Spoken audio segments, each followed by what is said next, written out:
اگر اللہ تبارک و تعالی انسان کو اس طرح ڈیزائن کر دیتا کہ وہ اپنے آپ میں ایک مکمل اکائی ہوتا جہاں اسے کسی دوسرے انسان کی مدد کی ضرورت نہیں ہوتی، انسان آج ہر قدم پر دوسروں کا محتاج ہونے کے باوجود اس قدر خود غرض ہے کہ کسی کے غم اور کسی کی خوشی میں اپنے غرض اور اپنے مطلب کے بغیر شریک ہونے کے لیے تیار نہیں ہے۔ اگر اللہ تبارک و تعالی اسے اس طرح ڈیزائن کر دیتا کہ اپنی مدد یہ اپنے آپ کر سکتا تو اس کی خود غرضی کس کمال کو پہنچی ہوئی ہوتی، آپ اس کا اندازہ لگائیے کہ بازو میں مرنے والے کی لاش پڑے پڑے سڑ جاتی مگر یہ بازو میں جھانکنے کے لیے نہیں جاتا۔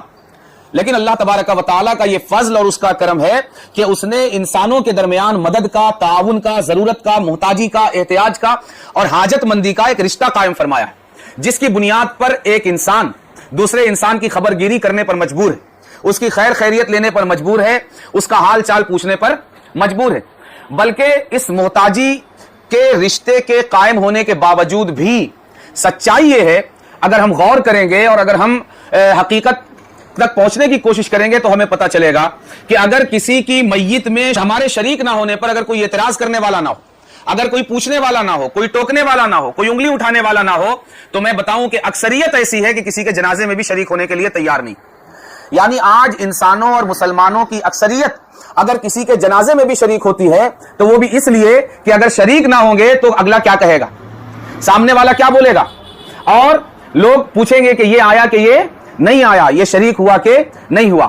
یعنی اللہ تبارک و تعالی نے اس کو اس طرح ڈیزائن کیا کہ انسان ایک قدم بھی کسی دوسرے انسان کی مدد لیے بغیر آگے نہیں بڑھ سکتا، اس کے باوجود اس کی غرض مندیوں کا عالم یہ ہے۔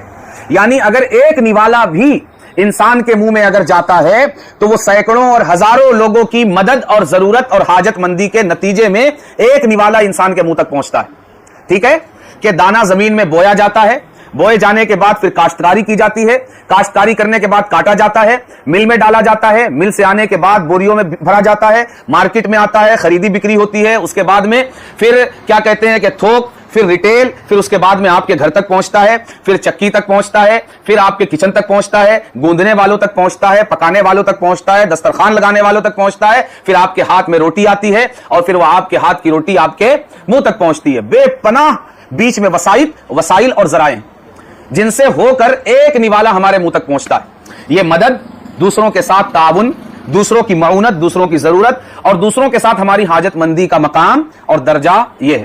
اسی حقیقت کی وجہ سے اللہ تبارک و تعالی نے قرآن کریم کی پہلی سورت میں یہ آیت کریمہ نازل فرمائی، ایاک نستعین، مولا ہم تجھی سے مدد چاہیں، اس لیے کہ تیری مدد کے بغیر دنیا میں کوئی کسی کی مدد نہیں کر سکتا، کہ کائنات میں ہر کوئی تیری مدد کا محتاج ہے۔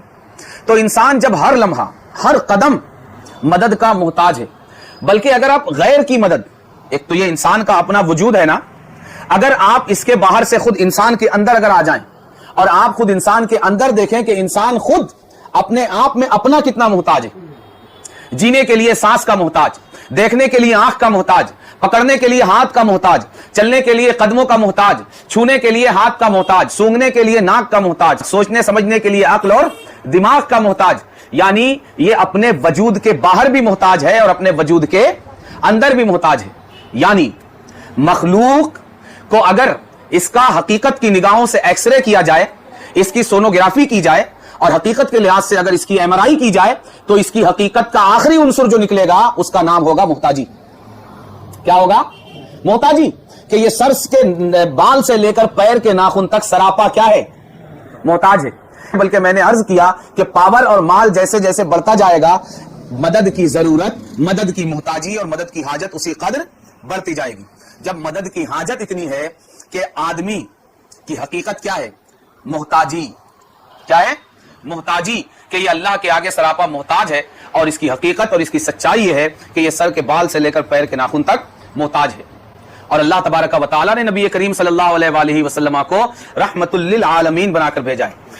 آپ اپنے ہر فرمان سے، آپ اپنی ہر بات سے، آپ اپنی زبان سے ادا کیے جانے والے ہر کلمے کے ذریعے اس کائنات اور اس کے بسنے اور رہنے والوں کو آسانی فراہم کرتے ہوئے نظر آتے ہیں۔ آپ نے دیکھا کہ بندے مدد کے اتنے محتاج ہیں تو آپ نے اپنے اس فرمان کے ذریعے انتہائی آسان فارمولہ اللہ تبارک و تعالیٰ کے بندوں کو عطا فرمایا کہ تمہیں مدد چاہیے نا، تو تمہیں میں مخلوق کی مدد کا نہیں بلکہ تمہارے خالق کی مدد کا آسان ترین راستہ اور فارمولہ بتاتا ہوں کہ تمہیں ہر قدم پر مخلوق کی مدد کے بجائے تمہارے خالق کی مدد پہنچے گی.